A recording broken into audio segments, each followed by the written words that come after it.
Buku yang berjudul Talbis Iblis merupakan salah satu buku warisan peninggalan semenjak abad ke-5 Hijriah yang bisa diibaratkan pundi-pundi yang berisi permata bernilai tinggi, hasil goresan tangan ulama ternama Ibnul Jauzi al-Baghdadi. Tidak bisa dipungkiri, buku ini cukup terkenal sekalipun mungkin hanya sebatas di pendengaran dan bahkan barangkali di kalangan ulama sendiri. Kalau boleh diibaratkan obat, maka buku ini termasuk obat yang pahit rasanya, tapi sangat manjur khasiatnya. Tidak ada satupun kelompok umat yang lolos dari sasaran perhatian penulis. Yang sakit diobati agar sembuh dan yang sehat dihimbau agar menjaga kesehatannya. Sehingga semua umat Islam tidak terasuki berbagai macam virus yang disisipkan iblis alias setan. Sebab dalam menggoda manusia, iblis tidak pandang bulu, apakah dia ulama atau orang awam, kiai atau santri, qori atau mustami', ahli ibadah atau orang yang mengamalkan Islam ala kadarnya.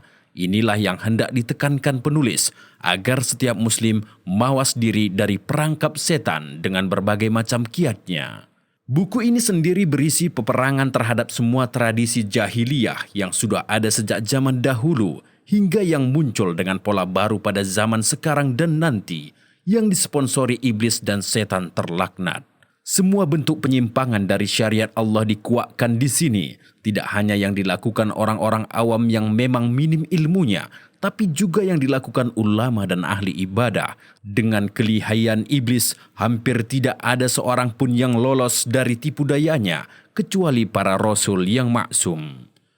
Penulis sengaja menulis buku ini sebagai peringatan dari cobaan setan, takut terhadap ujiannya, menyingkap tabirnya, menjelaskan perangkapnya yang ditutup-tutupi, sehingga Allah akan mengulurkan bantuan dengan kemurahannya, dan setiap orang yang benar tentu akan meraih tujuannya. Buku ini terdiri dari 13 bab.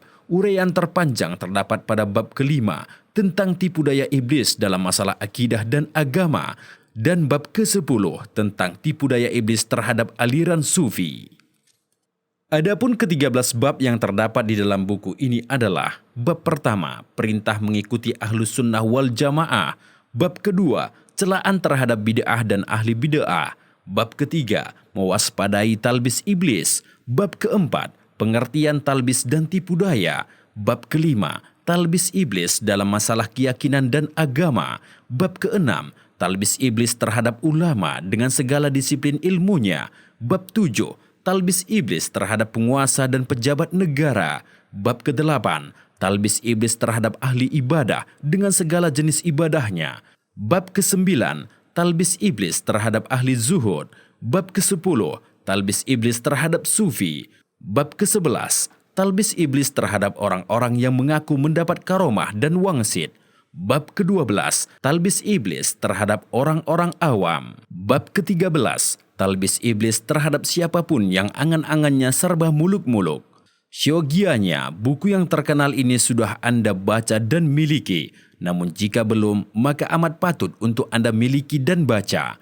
Buku terbitan Pustaka Imam Asy-Syafi'i setebal 526 halaman ini adalah sebuah karya yang sangat agung.